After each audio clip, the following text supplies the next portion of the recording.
Did you know Richard Pryor was openly bisexual, and as much as he was not gay, he had dalliances with men? Regarded as one of the greatest comedians of his time, Pryor also got married 7 times and had 7 children. In his lifetime, Richard Pryor was a comedy legend. He was known for his storytelling style in his stand-up, as well as his use of intense language and expletives. Despite his show had a brief run of only 4 episodes in the 1970s, the groundbreaking eponymous sketch show left an enduring impact, paving the way for future sketch comedy series like In Living Color and A Black Lady Sketch Show. He grew up with his grandmother, who ran a brothel and bar business. So, if you're a Richard Pryor fan or simply curious about this legend, hit the like button and let's dive in. Did he have a traumatizing childhood? Richard Pryor's early life was marked by hardship and adversity. It unfolded in Illinois, where he was born in December 1940. Raised by his grandmother, who operated bars and brothels, Pryor was exposed to a unique and challenging environment from a young age. Unfortunately, his childhood took a dark turn when, at the tender age of 6, he mishandled by a man in his neighborhood, leaving lasting scars on his upbringing. The challenges continued as his parents separated when he was just 10 years old, leading him to reside fully with his grandmother. These tumultuous early years laid the groundwork for Pryor's later comedic material, which often delved into his personal experiences and served as a poignant reflection on the complexities of his formative years. How he started in comedy. Richard Pryor's comedic journey began in a predominantly white Catholic grammar school, where he discovered his talent for making people laugh, a skill he honed as the class clown in high school. Expelled at 14 due to the nature of his family's business, Pryor turned to odd jobs before enlisting in the army in 1958. His time in the West German military took a dark turn when he was imprisoned for assaulting a white soldier on racial grounds. In 1963, Richard Pryor made a pivotal move to New York, where he began his comedy career performing in clubs and opening shows for artists such as Nina Simone. His rapid ascent in the comedy scene became evident as he swiftly transitioned to television appearances on iconic shows like The Tonight Show starring Johnny Carson, The Merv Griffin Show, and The Ed Sullivan Show. By 1968, Richard Pryor had already established himself as a comedic force, making waves in Las Vegas and releasing his first comedy album titled Richard Pryor. His performances took a groundbreaking turn as he introduced profanity into his acts, pushing boundaries and cementing his reputation as a trailblazer. Among the first African Americans to use the N-word on stage, Pryor paved the way for future generations of rappers and comedians. To further refine his voice, Pryor relocated to Berkeley, California. In the 1970s, he diversified his career by writing for television shows and even shared an Emmy Award for the 1973 Lily Tomlin special.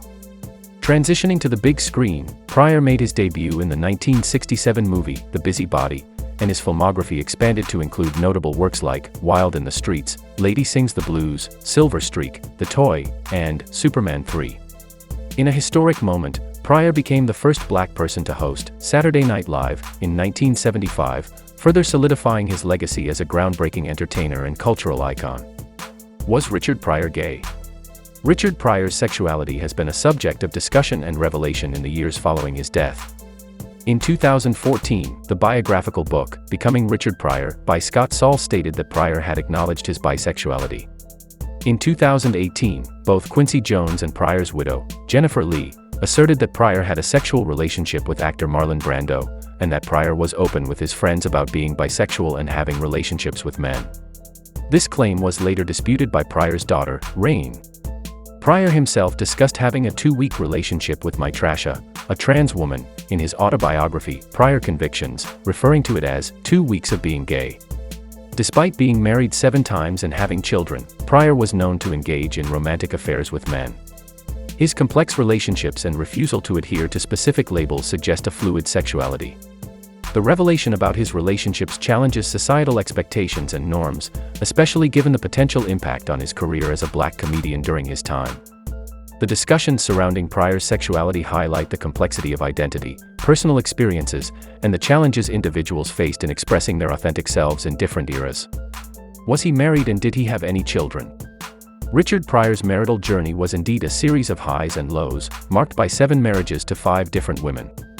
His first marriage was to Patricia Price, lasting from 1960 to 1961. The second union was with Shelley Bonus, spanning from 1967 to 1969. Pryor's third wife was Deborah McGuire, an aspiring model and actress, whom he married on September 22, 1977.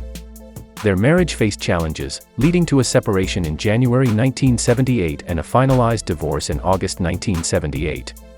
Jennifer Lee, an actress and interior designer, became Pryor's fourth wife when they married in August 1981.